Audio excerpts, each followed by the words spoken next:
हमारी उच्च संस्कृति, हमारे उच्च संस्कार हमेशा रहे हमारे साथ। सब्सक्राइब करें A to Z वैदिक ज्ञान को।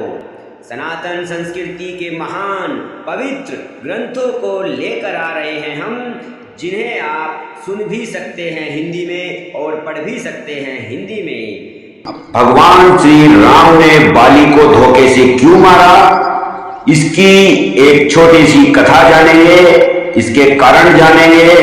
ये सही था या गलत। बाली वानरों में सबसे शक्तिशाली राजा था और श्री राम आर्यों में जो उस समय के राजा भरत थे उनके सबसे शक्तिशाली अनुयायी थे। जिन राम जी की पत्नी माता सीता को रावण छल से ले गया था, जब बाली और सुग्रीव की लड़ाई हो रही थी, तब प्रभु श्री राम ने बाली को छुपकर तीर चलाकर मार डाला। जिस राजा को न्याय करना होता है तो वह अपने पद के विवेक के अनुसार ही करता है। अगर श्री राम चाहते तो सुग्रीव से दोस्ती न करके बाली से ही दोस्ती कर लेते। न पुल बनता, न युद्ध होता, न इतना समय लगता माता सीता को लाने के लिए, क्योंकि रावण कितना भी बड़ा शक्तिशाली था, लेकिन बाली ने रावण को 6 माह तक अपनी बगल में दबाकर रखा था। अगर राम जी बाली से दोस्ती करते तो बाली अकेला ही माता सीता को लेकर आ जाता, चाहे वो पाताल में होती, चाहे आकाश में होती, या फिर वो कहीं भी इस पृथ्वी पर किसी भी हिस्से में होती। लेकिन बाली अकेला जाकर रावण से माता सीता को ले आता। और ये बात खुद मरते वक्त बाली ने स्वयं ही श्री राम जी से कहा था, किया है। हे राम, अगर तुम मुझसे बताते, ये सुग्रीव तुम्हारी क्या मदद करेगा, ये तो कायर है।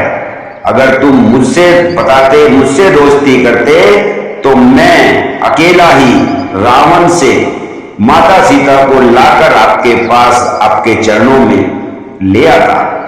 लेकिन श्री पुरुषोत्तम अर्थात पुरुषों में श्रेष्ठ पुरुष श्री राम जी ने बाली को नहीं चुना, क्योंकि वो अधर्मी था। उन्होंने सुग्रीव को चुना, क्योंकि वो धर्मी था। मनुस्मृति में कहा गया है कि बड़ा भाई, गुरु और पिता तीनों एक समान माने जाते हैं, और छोटा भाई, पुत्र और शिष्य तीनों एक समान माने जाते हैं। पुत्र की वधू छोटे भाई की भारिया और भगनी के साथ अपनी कन्या की तरह पवित्र संबंध रखना चाहिए। पारिवारिक नैतिक धर्म यही कहता है, परंतु तुमने किसी मर्यादा का पालन नहीं किया। अब तुम मृत्यु के समय अपने को धर्मी बताते हो और मुझे अधर्मी।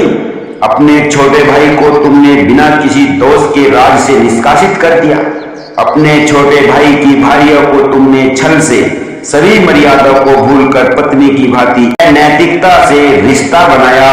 ऐसे अधर्म नैतिकता वाले का वध करना उचित है। और मनुस्मृति में यह भी कहा गया है कि राजा के द्वारा दंड पाकर या कानून के द्वारा सजा पाकर व्यक्ति पाप रहित, दोष रहित हो जाता है।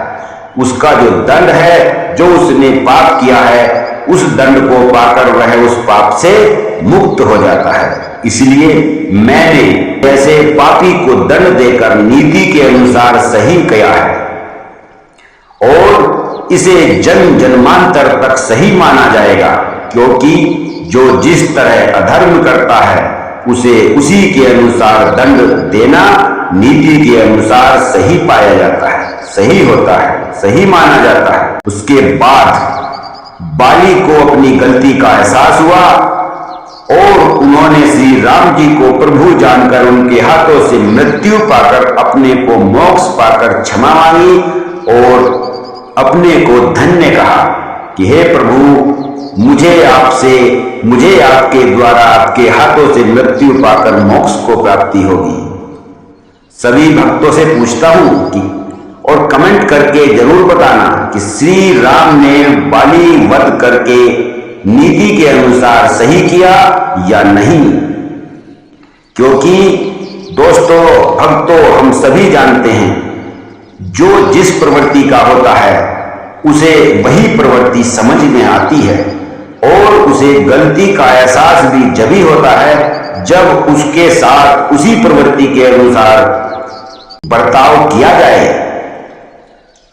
सभी दोस्तों को धन्यवाद, प्रणाम, जय हिंद, जय भारत। कैसी लगी ये वीडियो कमेंट करके, लाइक करके, शेयर करके जरूर बताएं। जय हिंद।